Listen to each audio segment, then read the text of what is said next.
आत्मीय भाइयों बहनों सज्जनों, आज हम गीता कथा में अवतारों की परंपरा में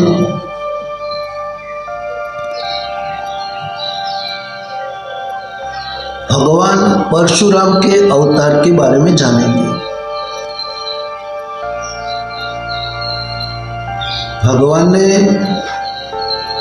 गीता में स्पष्ट रूप से कहा है कि जब जब धर्म की हानि होगी तब तब मैं अवतार धारण करूंगा और धर्म की रक्षा करूंगा।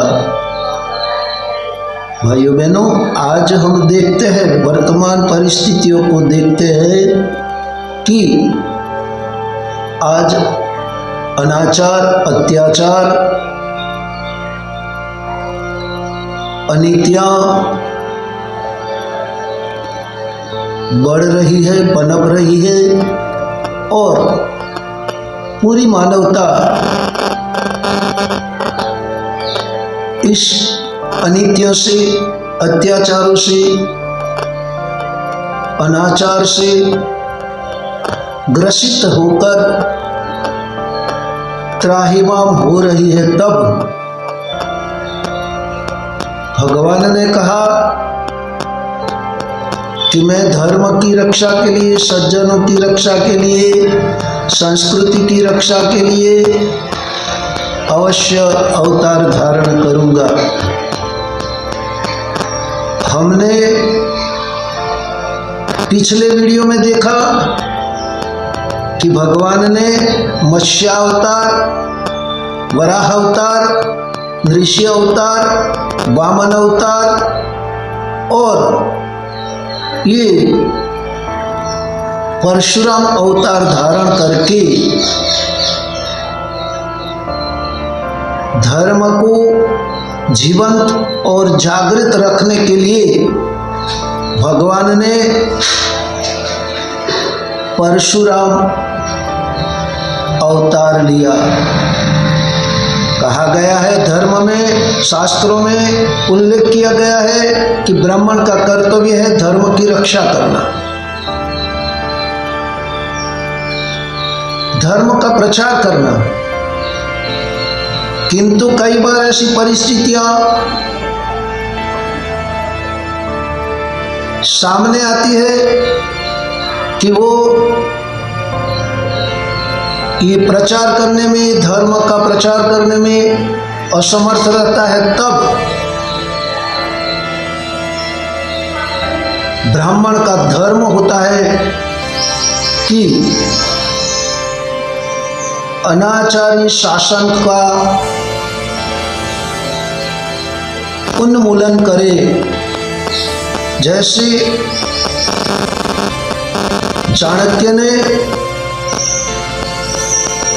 नंद वंश का नाश किया था, ठीक वैसे ही ये भगवान विष्णु का पंचम अवतार परशुराम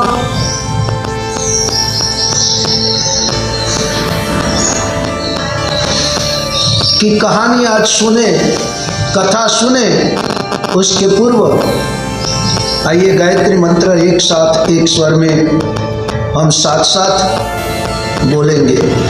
ओम भूर्भुवः स्वः तत्सवितुर्वरेण्यं भर्गो देवस्य धीमहि धियो यो नः प्रचोदयात्।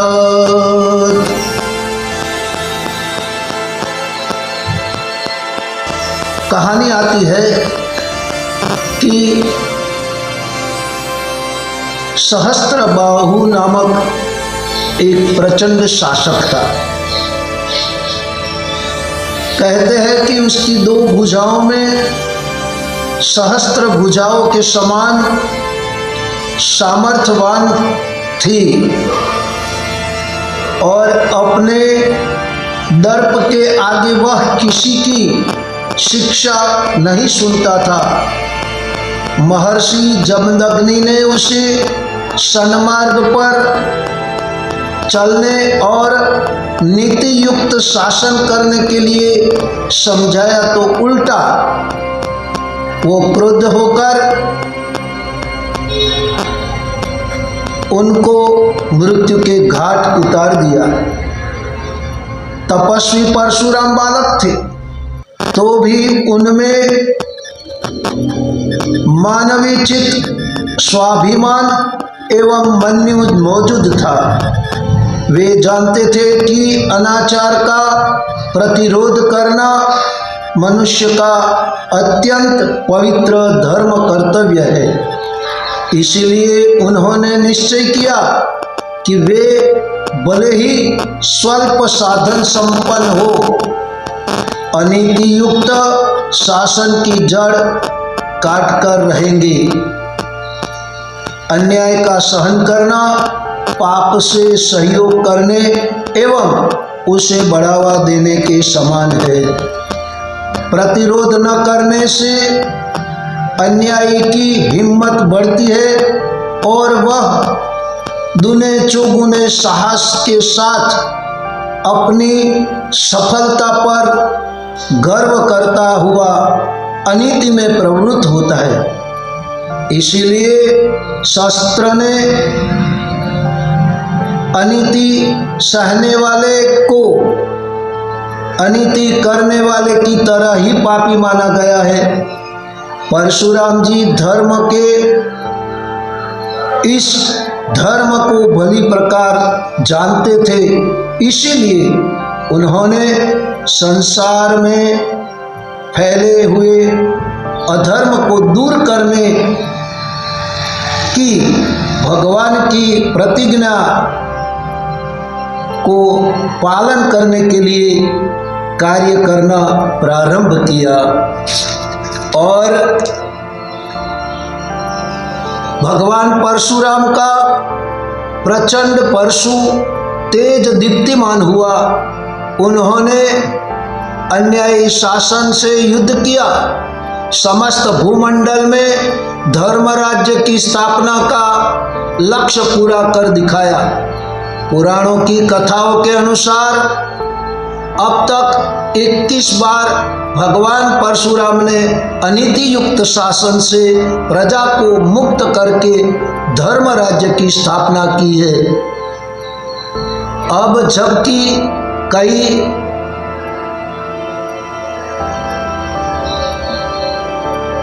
बाईसवीं बार फिर संसार में धर्म राज्य की आवश्यकता अनुभव की जा रही है, तो फिर भगवान परशुराम की आत्मा का अवतरण होगा और यह असंख्य प्रजा को अपना परशु तेज देकर उसे सत्य, प्रेम, न्याय का धर्म राज्य स्थापित करने के लिए सामर्थ्य प्रदान करेगी। परशुराम जी साधनहीन थे, अकेले थे, तो भी उन्होंने शत्रुओं का सामना करने में संकोच नहीं किया। रामायण में प्रसंग आता है, जब भरत सेना समेत राम से मिलने जा रहे थे, तब ब्रह्मवश गंगा पर नाव चलाने वाले केवट गण यह मान बैठे कि भरत अनीतिवश राम को मारने आ रहे हैं, अतः एव अनीतिवान के से लोहा लेना ही उचित है, चाहे उसमें स्वयं ही नष्ट क्यों न हो जाना पड़े। इस प्रसंग में केवटों की मनोभूमि तथा गति की विद्या देखिए। कहा गया है, कारण कवन भरत बन नाही मन जाही, है कुछ कपट भाव मन माही, जो पे जियने होती कुटलाई, तव कत लिन्ह संग कटहाई। भाइयों बहनों, ये अनीति से लोहा लेना और नीति की रक्षा करने के लिए जो भी धर्म को जीवंत और जागृत रखने के लिए पुरुषार्थ करते हैं, वो धर्मात्मा कहे जाते हैं। और धर्मात्मा लोग धर्म रक्षा के लिए, न्याय का समर्थन करने के लिए बड़े से बड़े कष्ट सहने को उद्यत रहते हैं और अपने कठिन मार्ग से तनिक भी विचलित नहीं होते। इसीलिए हम सबको नीति निपुण लोग चाहे निंदा करे, चाहे स्तुति करे, यथेच्छ लक्ष्मी चाहे प्राप्त हो चाहे चली जाए, मृत्यु चाहे आज हो जाए या युगांतर में हो, किंतु धीर लोग न्याय के पथ से विचलित नहीं होते।